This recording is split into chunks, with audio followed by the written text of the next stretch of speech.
पद्मिनी भर्त्रे आयुरारोग्यदायिने हर्षवल्ली निवासाय सूर्यदेवं तव सुप्रभातम् उत्तिष्ठोत्तिष्ठ चायेश उत्तिष्ठ उषयोज्ज्वल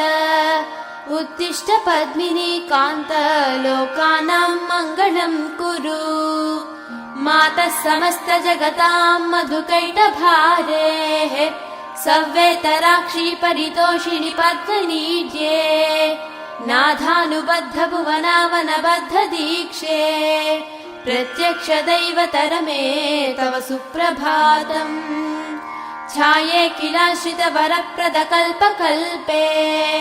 विस्वाप्तधाम निलयामल दिव्यभासे आयाहि शीघ्रमघनासिनि संश्रितानां श्रीसूर्यदैवतरमे तव सुप्रभातम्।